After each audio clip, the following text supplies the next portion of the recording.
빨갱이 새끼는 죽여도 괜찮아. 한 말씀 부탁드릴게요. 예, 대통령 탄핵입니다. 이것으로 인해서 그 많은 애국 시민들이 너무 좌절감을 겪고 있고, 국론은 헌법재판관들이 바랬던 것과는 달리 그렇게 쉽게 봉합될 기미가 보여지지 않고 있습니다. 그러던 중에 이 애국 시민들이 계속 출마를 권해왔습니다. 저는 사실 미리 준비한 적이 없었습니다. 그렇지만 어제는 제 지역구 의원 사무실에서 출마 촉구 집회까지 열렸습니다. 그래서 더 이상 이 잡아달라는 손길을 저마저도 뿌리칠 수가 없어서 나오게 됐습니다.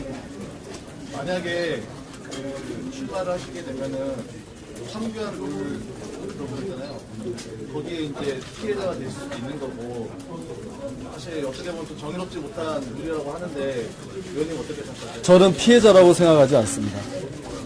어떻게 보면 부득이하고 불가피한 조치다 이래 생각합니다.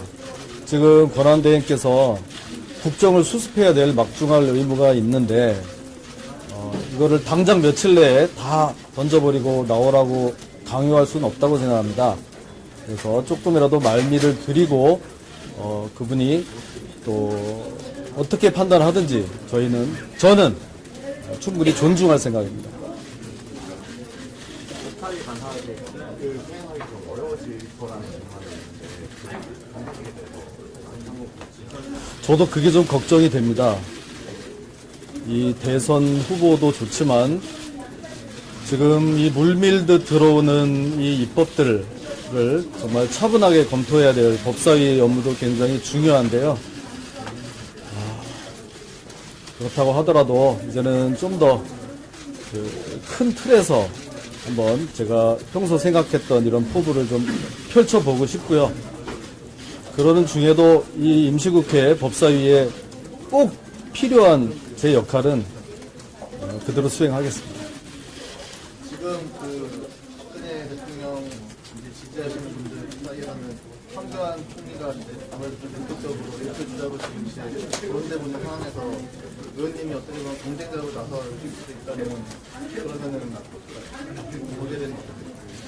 예, 오늘은 정말 처음으로 제 얘기를 드렸던 자리입니다. 그래서 여기서 이제 다른 분에 대해서 이렇게 언급하는 것 자체가 좀 안 맞는 점이 있는데, 그렇다 하더라도 분명한 상수인 그분에 대해서 뭐 언급을 회피할 생각은 또 없습니다. 저 개인적으로도 존경하고 훌륭하신 분입니다. 글쎄요, 고민을 하시겠지만 만약에 우리 당에 들어오셔서 대선 후보의 꿈을 가지신다고 하면 우리 경선 무대에서 선의의 경쟁을 하고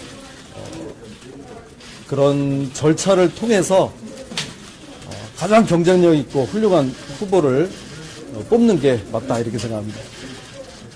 예비 경선 포도투가 이제 얼마 남지 않았는데 여기에 대한 자신이 있는지와 지금 현재 야당에 대해서 지지율들은 낮은 편인데 지지율들의 반전 전략 같은 거는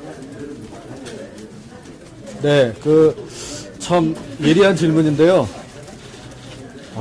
말씀드렸듯이 전국 단위 선거에 처음 나옵니다. 제가 태극기를 들고 거리를 쫓아다니긴 했지만 이게 과연 시민들에게 어떻게 받아들여지고 어떤 수치로 나올 것인가 전혀 알 수 없습니다. 하지만 저는 여태까지도 지난 우리 탄핵 이 사태를 두고서도 그렇게 하나하나 이게 이득이 되느냐 아니냐 어떤 것이 살 길이냐를 따져오지 않았습니다. 한식에 주거나 청명에 주거나 이 원칙을 이번 이 대선 경쟁에서도 그대로 적용하겠습니다.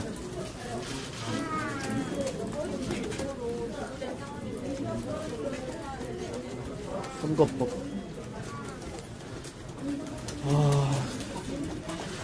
이번 일을 통하면서 저에 대한 여러 공격이 정말 많이 들어왔는데 그 중에 하나는 또 이제 선거법 재판까지 받아야 하는 문제가 있습니다. 그래서 또 조만간 또 제가 넘어야 할 통과 의례다 이렇게 생각을 하고요. 우리 대통령께서 이번에 받은 재판에 비하면 몇 천분의 일도 되지 않는 뭐 고난이라고 할 것도 없다, 저는 이렇게 생각합니다. 다만 그 선거 재판은 그거대로 충실히 받아서 꼭 무죄를 받아 누명을 벗도록 그렇게 하겠습니다. 현재 심판 과정에서 여러 가지 비판을 많이 하셨는데 헌재 관련 공약이나 이런 구상하실 분 있을까요? 네, 좀 기대해 보십시오. 지금 여러 가지 좋은 공약을 지금 생각을 하고 있습니다. 그렇지만 헌재 제도 이렇게 운영되는 것은 정말 좀 문제가 있다는 생각을 분명히 하고요. 아니, 법에 분명히 나와 있는 7인 이상은 심리만 하도록 돼 있는데 무조건 결정까지도 할 수 있다고 우기는 거는, 이거는 도대체 어떻게 해야 됩니까? 법을 만들어 놔도 지키지 않는 것이기 때문에 이거에 대해서는 정말 좀 심층적인 다각도의 좀 검토가 필요하다고 생각합니다. 삼성동계라는 대파를 새로 신청했다는 지적도 나오는데 이해될 저 처음 들어보는데요. 이제는 개파를 이제 따지다가 이제 그런 개파까지 새로 생긴 모양인데, 제가 그 말씀은 분명히 드리겠습니다. 저에 대해서 여러분 우리 기자님들도 또 오늘 기사를 쓸 때 친박 김진태 이렇게 아마 많이 쓰실 겁니다. 저 뭐 그거 그냥 인정하겠습니다. 그런데 여러분들 저 같은 이 정통 보수를 친박의 프레임에 꼭 가두려고 하는 그거 좀 이제 다시 한번 생각해 주십시오. 저는 대통령을 끌어안고 여기까지 왔고 또 그것이 대선 출마하는 직접적인 이유까지 됐던 사람입니다. 그거를 부인하겠다는 것은 아닙니다만 저는 처음부터 친박이라고 할 이유도 사실 없었습니다. 제가 19대에서 처음 19대 국회에 들어왔을 때는 대통령이 MB였습니다. 저는 MB를 위해서 4대 강인이 뭐니 이런 야당의 부당한 공세에 맞서가면서 일했습니다. 그러다 나중에 또 박근혜 대통령이 되셨습니다. 그럼 여당 의원은 대통령을 도와가면서 국정이 좀 흘러가도록 일을 해야 되는 거 아닙니까? 그런데 뭐 그거를 뭐 줄서기를 한다 그런 식으로 자꾸 프레임을 만들고 친박은 마치 주홍 글씨처럼 돼버렸는데 저는 그 주홍 글씨를 가슴에 안고 가겠습니다.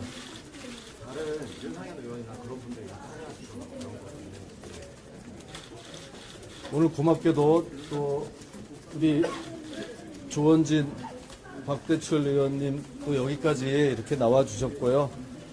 제가 별도로 우리 다른 의원님들께는 이렇게 부탁 말씀을 안 드렸습니다. 정말 이번 탄핵 또 지금 이 기울어져 가고 있는 나라를 생각한다면 좀 뜻을 같이 하시는 분들이 많을 것으로 기대합니다.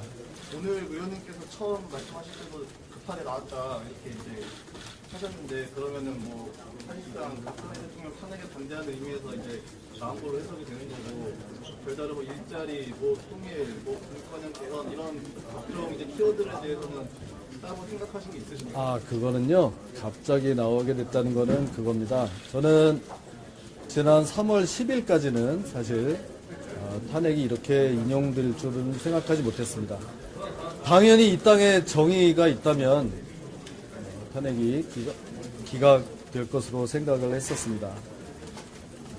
그렇기 때문에 요 며칠 갑자기 이렇게 된 것이 정말 급작스러울 수밖에 없었다는 말씀을 드리는 거고요. 여러 가지 그런 평소에 뭐 생각하는 국정에 관한 그런 것들이 그럼 있었겠느냐 하는 것인데, 그래도 제가 뭐 경험은 짧지만 지금 의정활동 5년째입니다. 국회 법사위에서 모든 국회를 통과하는 모든 법들을 마지막 심사하는 그래도 그 수문장 역할을 했었습니다. 지금 그 하나하나 공약 물론 뭐 준비하겠지만 지금 시점에서 제일 중요한 것은 이번 탄핵을 둘러싸고 이 상처받은 민심을 어떻게 어루만져 줄 것이냐, 또 우리 이 보수를 어떻게 결집할 것이냐, 또 우리 자유민주주의 체제를 이 좌경화의 늪에서 어떻게 구출해낼 것이냐, 이게 보다 중요한 과제라고 생각합니다. 김성현 비주로 지원한다고 하셨는데 혹시 뭐 반인사라든지 뭐 이런 것도 뭐를 보수를 재건한다고 얘기하셨는데 그럼 통합 같은 경우도 좀 염두에 두시고 한다든지. 일단은 우리 당 자체가 단결하는 게 제일 중요하겠고요. 그동안 얼마나 많은 우여곡절이 있었습니까? 이제는 좀 한마음 한뜻으로 우리 당이 그 경쟁을 해서 당의 후보로 뽑힌 분을 중심으로 이제는 당이 똘똘 뭉쳐야 되겠고, 그 중에 제가 1차적으로 염두에 둔 거는 지금 태극기 시민들이 이미 만들었고 더 만들어 나가고 있는 또 다른 당이 있습니다.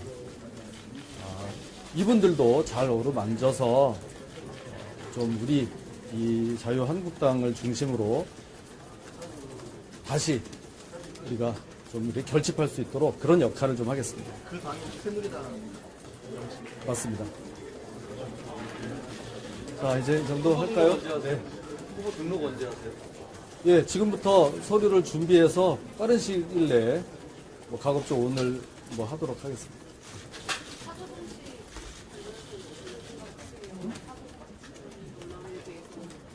무슨 성취? 쓸 수도 없는 말이고요. 아까부터 저 처음 듣는 얘기를 많이 하시는데 삼성동 개파다, 뭐 사저 정치다. 우리 언론인 여러분들 이제 제발 좀 잘 좀 해주세요. 우리 박통 이제 여러분들이 원하는 대로 다 되지 않았습니까? 그 불도 잘 안 들어오는 그 사저로 들어가셨습니다. 이제 좀 내버려 두세요. 차분하게 뭐 수사나 재판 받을 수 있도록 그렇게 좀 부탁드립니다. 예, 이상 오늘은 여기까지 하겠습니다.